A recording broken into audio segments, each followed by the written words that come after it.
everyone. My name is Leanna Biddle, she, her pronouns, and I'm the Career Education Manager for the Warner College of Natural Resources.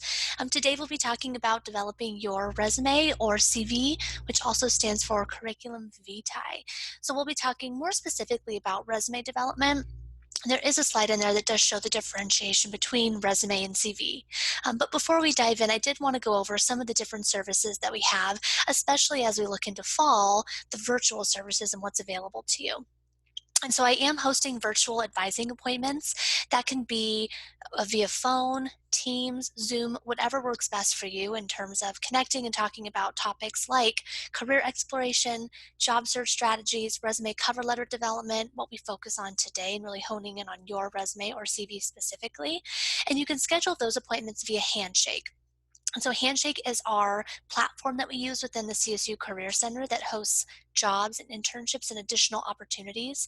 And so that is where you can schedule an appointment with me. And then, of course, we can meet and talk about whatever topic best fits you and where you're at within your career journey. Next, we have virtual career peer drop-in advising. And so I have awesome career ambassadors who are staffed within our Student Success Center, and they offer a drop-in career advising experience. And so if you have any quick questions around resume, cover letter, could be career exploration, they will be available to help you have those conversations. Typically, they last 15 to 20 minutes. And days and times are to be decided for the fall. And so I will make sure to get that information out to you so that you have it. Next, we have our WCNR Career Services website. And so we are lucky enough within our college to have a robust website that has a ton of resources available to you 24/7. And so I would make sure to look through, even in Google, typing in WCNR Career Services, it should pop up as the first option for you. And so again, a lot of different resources that may be helpful. Next is the NRCC newsletter. And so this is a newsletter that I send out weekly every Friday to students with additional job opportunities, internship opportunities, could be scholarships, anything that is sent to my inbox and outside of Handshake, I then will send to you and make sure you have that information in front of you. And so if you're interested in signing up for the NRCC newsletter, please feel free to reach out at the end of this presentation. My contact information will be there. And so again, I'm here to help and give you those resources that you may need. And last but not least, if you are in the process of job or internship searching or seeing what types of job titles are out there that may pertain to you and your interests or even your major, I did create a jobs list by undergraduate major. And so by clicking in by major, there are a ton of different job sites that you can click into, larger platforms that you can navigate and see what opportunities might be available to you. And that can be found on the main homepage of WCNR Career Services, the website itself. And so a lot of different opportunities for you to again explore your interests career-wise, maybe some extracurricular opportunities on or off campus, and then some job strategies moving forward and job platforms that you can navigate as well. And so before diving into resume and CV, I wanted to make sure you had all of those resources available to you. All right, so let's dive in. Before diving in specifically to resume development and talking about the nuances and development of a resume and or CV as a whole, I did want to bring up this goal, right? So your resume is your document, it's your creation, and it's your professional story. And so with all of the information that I'm going to be giving you, please use that to define what you want to put within your resume. I'm hoping that through our time together, even in this virtual format, that I will provide you the agency and empowerment to decide what is on your resume, giving you knowledge and strategies to then again choose what you are going to be putting into your resume and what you're hoping employers know about you as you move forward, especially as it relates to you being an authentic human and your identities moving forward. And so we will talk a little bit about bias and what that looks like in the resume development process and the hiring process as it relates to resume. And so we will be talking about that simultaneously throughout our time together as well. So quick overview of resume development. And so this is a tip or strategy that I use with students as we're talking about building or developing a resume. So developing a master resume and target resumes. And so your master resume is going to have everything that you've done. It could be all of your courses that you've taken. It could be a one-day volunteer experience. Really anything that you want to highlight or remember, you are going to put within your master resume. Now, as you start to think about specific jobs that you're interested in and applying to, you'll then develop target resumes. And so I love to think of the master resume as almost like a brain dump of just putting everything that you've done within a role, just so you don't forget it. And then again, that target resume is going to be more specific to the job that you're applying to.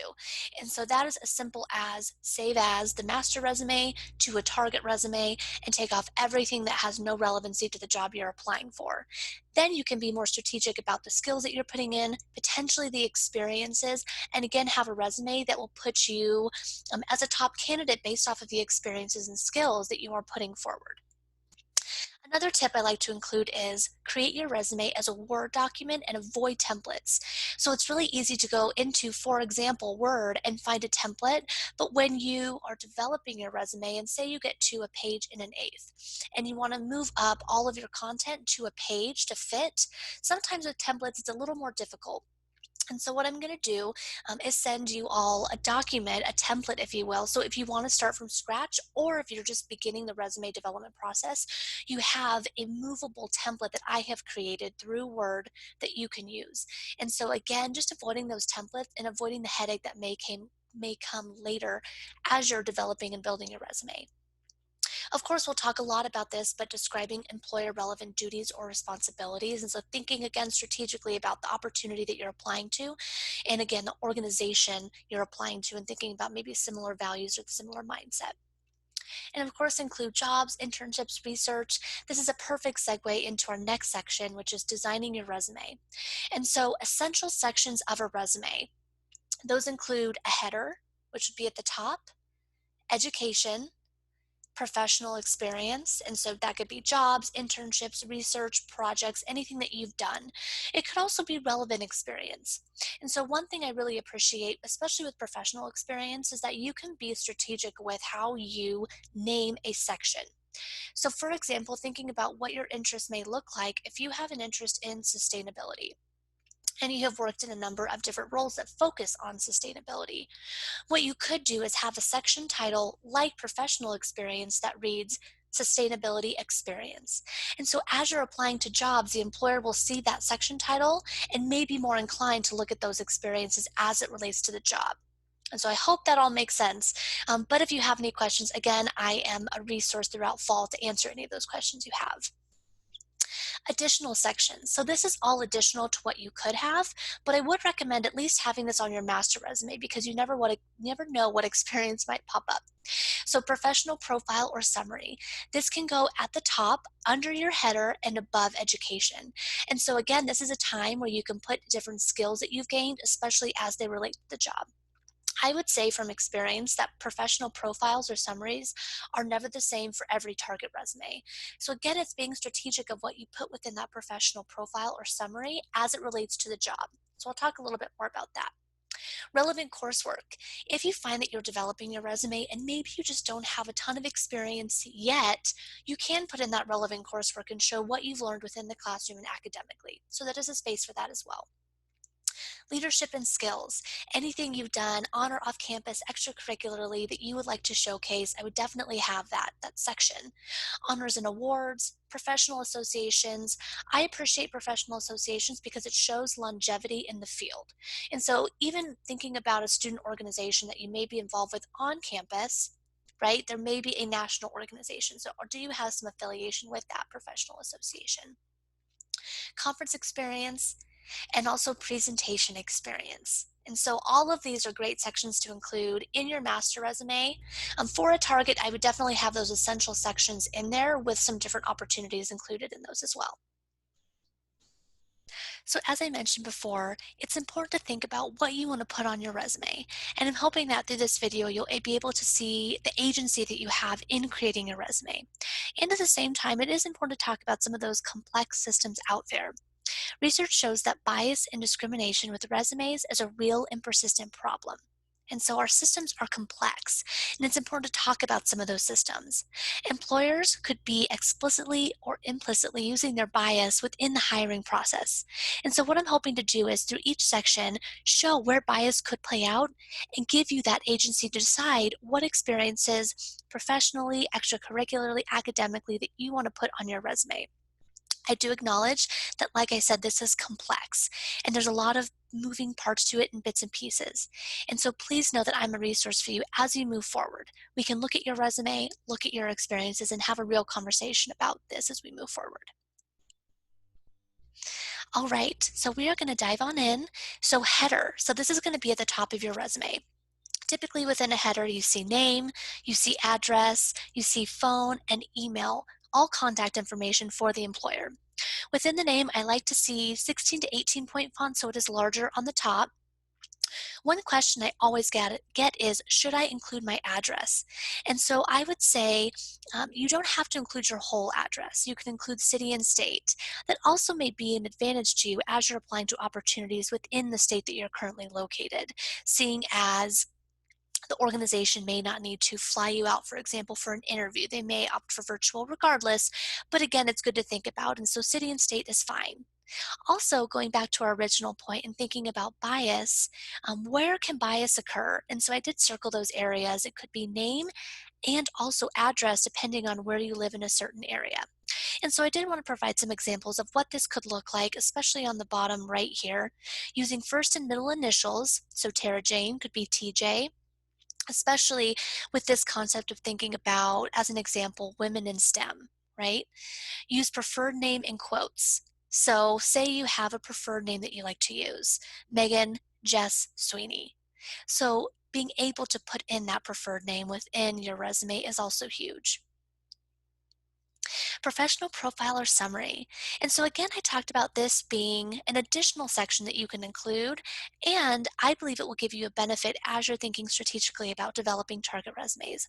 So highlighting skills, experiences, and professional direction that aligns with the job description, with the responsibilities they're putting forward, and potentially the qualifications as well. These are a few examples to look through. I've seen professional summaries done in a number of ways. I've seen the paragraph on top with the bullet points. I've seen just the bullet points, and I've seen just the paragraph. So it's really up to you what this will look like. Some areas where bias can play out, and this is important to think about, is the context or the way that you frame your paragraph or the bullet points that you use. So, for example, I recently saw within a professional summary a student putting something similar as a young professional looking for blank. Taking out young, because again, when someone sees young, explicitly or implicitly, their bias may play out in that decision, thinking, do they have enough experiences? Are they ready for a job like this? And so just taking out that word and putting a professional, because that's what you are. Another example is female scientist. You're a scientist and being proud of that. And so again, these are just some examples, but giving you the agency to make choices in that. Education. And so within education, these are two examples. I like to see, especially with working with the Warner College and working with you all having such specialized degrees, I like to see it flipped. So I like to see Bachelor of Science, Watershed Science on top with Colorado State University on the bottom. It's really up to you what that will look like. It's just keeping it consistent throughout. And so what I do like about these examples is that ecosystem science and sustainability and watershed science are both bolded. So it's really highlighting that degree earned. On the right side here, you see the month and year, and so that is typically when you graduate. And so if you are in the process of obtaining your degree, you'd put expected. So expected December 2020, for example, until you receive that degree, and then you change the month and year. Down below, we see minor, and so if you have any minors, any concentrations, you can include those as well. I like to see those italicized. It differentiates everything really well. And then GPA. So that's always a question I get is, should I include my GPA? Typically, my rule is 3.0 or above. And then from there, if it is lower, you can just take it off. Usually there's not a requirement unless they ask for that information on your resume. Where can bias occur? So this is, in thinking about minors and concentrations, typically a place where I see bias play out the most, depending on what your minors or concentrations are. So some examples in the right, it could be women and gender studies, ethnic studies. Maybe it's an associate's degree. Maybe it's that you earned credits at an institution, but not a degree itself. So again, I think it's important to put that information on there, and I want to provide that opportunity and that agency to make that choice if you decide to put it on your resume. All right, so professional experience. And so, one thing I mentioned with the professional experience that is a benefit is that you can change the section name if needed. So, again, my example last time was putting sustainability experience rather than professional experience. But again, that's your choice in what you want to put with on your resume. And so with each description, I would include examples and quantitative data. And so with that said, what I'm going to do is break down what a professional experience, how you would write it out per se. And so here this person has a section title as GIS technology and problem solving experience. And so we could assume the job has a component of GIS technology, maybe some problem solving as a skill set that is needed. And so that's an awesome section for the opportunity they might be aligning it with this person. Company name, you have city and state next to it, the title of the position, and so navigation information analyst intern. And then we have bullet points. And so work with ArcGIS 10 to identify obstacles and update airport databases, analyze source documents to identify changes, process customer requests to provide emergency engine out procedures. So in looking at that, again, going back to what I'd mentioned before, specific examples, it's important to think what you've done specifically within an opportunity. And so with your master resume, that's a great space to just brainstorm and write out everything that you've done within an opportunity. As an addition to that, it's always good to include quantitative data. So what is quantitative data? As an example, I presented to a group of students. I presented to a group of 100 students. So in hearing that, the weight is very different. So it's good to really think about what quantitative numbers are you putting into your examples to really paint a picture for the employer who's looking at that information. One thing to consider and think about is the verb tense.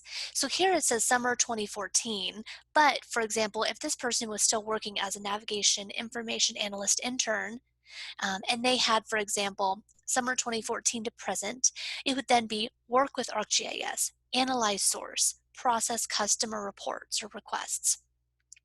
If it's in past tense, if it's a past role, it would be changed to past tense. So worked, analyzed, processed, performed, ensured. Again, some of those different verb tenses and putting it in past tense as you move forward.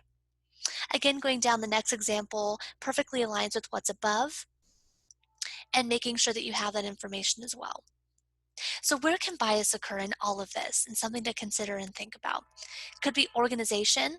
It could be the type of internship that you have, like a political internship. The organization could have, for example, a religious affiliation. So again, just considering those different components. Could be a marijuana internship, right? And just thinking about the employer and what they may or may not be looking for. So thinking about how we can reframe some of those different experiences moving forward. The last section we're going to talk about is leadership and skills. And so I wanted to provide two examples of what this could look like. One example having more description to the experience, where the other one having simply the title of the opportunity or their role, where they had that specific role, could be the organization and city and state, and then when they were involved in that role. And so starting from the top, we have involvement with the Natural Resource Ecology Lab. Again, the title down below it of what their role was, month and year of when they were involved, and then a more description of what that role looked like specifically. Again, down below, looking down, we have natural resource leadership, focusing on the title, the place, and when they were involved within that. One thing I did want to bring up in this example is certifications. So that is another section that you could include as it aligns with potentially technical skills, right? As you think about what certifications might be needed for certain opportunities. With this example, it says renewed annually since 2010. And so make sure that if you have a certification on your resume, it is up to date, that you are currently certified. It doesn't make sense to put past certifications, even if you have that experience. If it is a certification that is needed for an opportunity, make sure that you have a current certification. Some additions to this, I'm thinking strategically about what opportunities you want to put in, especially as it relates to the industry, right? Master resume, put all of the different leadership opportunities, extracurricular opportunities you've been involved with. But again, thinking about what are some of those skills that you've learned within these opportunities. One component we often talk about within career development is transferable skills, right? It's those skills that you can take from one experience to the other. That could be communication, that could be public speaking, that could be collaboration, working in a team setting, all of those different skills. And so this is a great space to really highlight those transferable skills that you've gained over time, especially as it relates to the job you're applying for. Now, within leadership and skills, where can bias occur? So there's a number of places that bias can occur within leadership and skills. For example, student and professional organizations that you're affiliated with. It could be a religious membership or political groups that you're a part of on or off campus. It could even be research involvement and potentially any awards that you've received that showcase the identity that you have. For example, first gen, undocumented, race based awards. Again, putting that out there so you can make that decision of what you want to put forward in terms of your resume. Aesthetics. And so we've talked about all of these different sections, but now I'm going to go over aesthetics. What are some things to consider within your resume? And so when designing your resume, oftentimes I meet with students and my favorite example is a page and an eighth. And so say you're at a page and an eighth and you need to condense it up to a page. What you can do is click on narrow margins and it will bring everything out on that first page and up from the second page, which is awesome. So again, if you are stuck and you don't want to get rid of any information, narrow margins is the best opportunity to do that. Font size, 10 to 11 point font is typically what I see. Font color, especially within the natural resources field, typically I see black font throughout the resume. I will say if you do want to add in a pop of color, you could do the lines in between the sections, maybe the color of the company as a tip, right? To show that you're really targeting your resume as it relates to the job itself. Organization, most recent down, and so reverse chronological order. Spacing in between, I always like to highlight this aspect of it. Here, within this example, so we see a lot of white space, so extra space. So again, if you're at a page and an eighth and you're wondering, how can I condense that? When using a template, you may have a more difficult time. But if you use the template that I'm going to provide to you, you may have an opportunity to move those sections around. So for example, this spacing is as big as the font size. And so if you were to highlight this, click on 0.5 font, it would bring everything up and provide a little bit of white space, but not so much white space. And so again, an opportunity to think strategically about how are you utilizing your space well within your resume. And just another tip, make sure your sections are properly separated. And so if you have a resume that's 2 pages, which is absolutely fine, for those opportunities that are right on the cusp of page 1 to page 2, make sure they're separated in terms of having maybe 3 bullet points on the first page, 2 bullet points or 3 bullet points on the next page, or just trying to move it up. So just separating them out so you don't just have one lone bullet point there. All right, so I did want to bring up also a quick sheet, if you will, or showcase of the differences between a resume and curriculum vitae. And so it's important in realizing that they're very similar in that format and content are versatile, right? It's really focusing on what you're applying to. It's organizing your resume so it relates well to the job and the responsibilities and qualifications they're looking for. Some of the big differences you'll see is page limit. And so a resume typically is 1 to 2 pages, whereas your curriculum vitae or CV can be as long as it needs to be, which goes against quote unquote the status quo of resumes. But it can be no page limit. It can be as long as it needs to be. CVs are more common and a more common term internationally for a resume. And typically CVs are used for academia, scholarships, research, whereas we see resumes more for professional experiences. And so if you are applying to an opportunity and see that a CV is asked for, don't panic. It's not too hard to switch over from a resume to CV, but again, I can help in that process if you're wondering how to make that change or shift, if you will. I did want to bring up federal resumes. And so federal resumes are a bit different. And within our resource center, within the Career Center, we have a number of different resources, including a federal resume guide in front of you to showcase the differences of a federal resume. And so very much like a CV, federal resumes can be as long as they need to be. I've seen a 14-page federal resume, which is a lot of resume, but it was a lot of great information in there as well. So again, they can be as long as they need to be.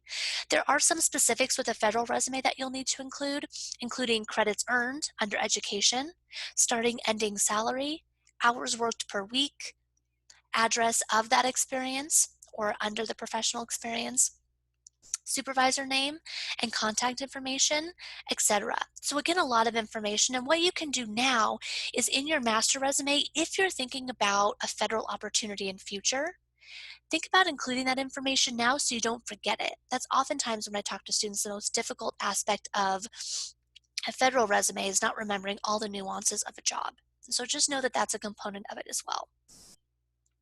So with all of that said, I wanted to condense this video so it wasn't too long for you all to watch and understand kind of the resume development pieces. But please know we talked about a lot of really big things, right? The overarching resume development, if you will, how to format a resume, what to include within each section. And then on top of that, talking about the complex systems like bias that can play out in the resume or application process. And so please know that we can have these individualized conversations as you move forward and that you're not alone in having to make some of these tough decisions, that I am here to help you in this process. So I did want to provide my contact information. Again, Leanna Biddle, she, her pronouns, here to help you in this process. My email is located for you so you can see it here, and I am available by phone, email, or Teams, or Zoom for an appointment or even a quick chat if you have a quick question. As we move forward into fall, more will come up in terms of the finality of the Career Job and Advising program, if I will be in the office, even for an in-person socially distant opportunity to connect. And so please know that I will get that information out to you so that you feel good, ready, and prepared for the fall as it pertains to career readiness.